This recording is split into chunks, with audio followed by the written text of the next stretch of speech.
Hey everyone, welcome back to another video. Today, the question that I will answer is, what does Genesis chapter 9 verse 4 mean? So, that verse reads, "But flesh with the life thereof, which is the blood thereof, shall ye not eat." So this is a spiritual right that has been in place since God created the world and man. According to the Bible, life is in the blood, as it was said in Leviticus. "Moreover, ye shall eat no manner of blood, whether it be of fowl or of beast, in any of your dwellings. Whatsoever soul it be that eateth any manner of blood, even that soul shall be cut off from his people."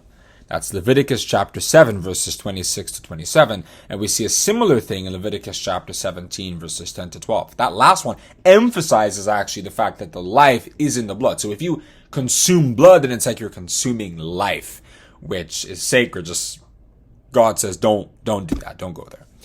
And it's because of this spiritual principle that Jesus Christ had to come into this world as a person with flesh and blood in order to pay the ransom sacrifice, as was recorded in the book of Hebrews. "For as much then as the children are partakers of flesh and blood, he also himself likewise took part of the same, that through death he might destroy him that had the power of death, that is the devil, and deliver them who through fear of death were all their lifetime subject to bondage," according to Hebrews chapter 2, verses 14 to 15.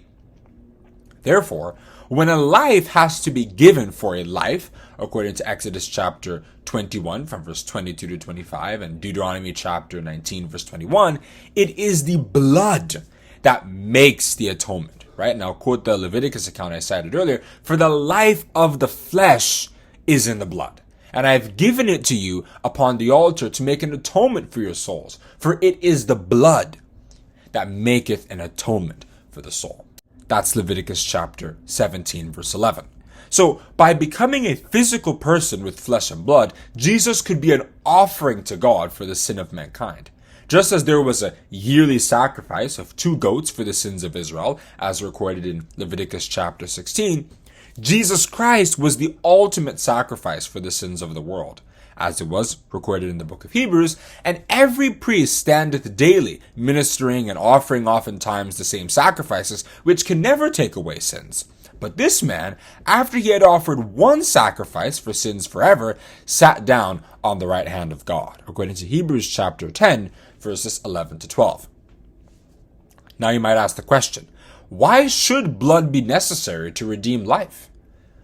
Well, it's like asking why humans should need food to survive.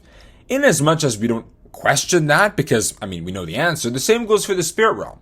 When we fall short of righteousness, right, as Paul said, man has fallen short of the glory of God in Romans chapter 3, verse 23, the principle that exists is that our life needs to be atoned for, and it is blood that is necessary to do so.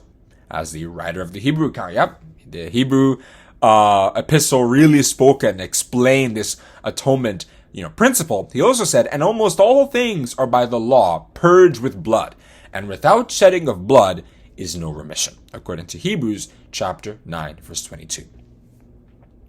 And so that is where I'm going to stop on answering that question. What does Genesis chapter 9, verse 4 mean? And that verse once again says, "But flesh with the life thereof, which is the blood thereof, shall ye not eat." If you enjoyed this video, please like and subscribe, and be sure to check out the many other videos we have so that you can enrich your knowledge further in the Lord. Have a great day, and God bless you.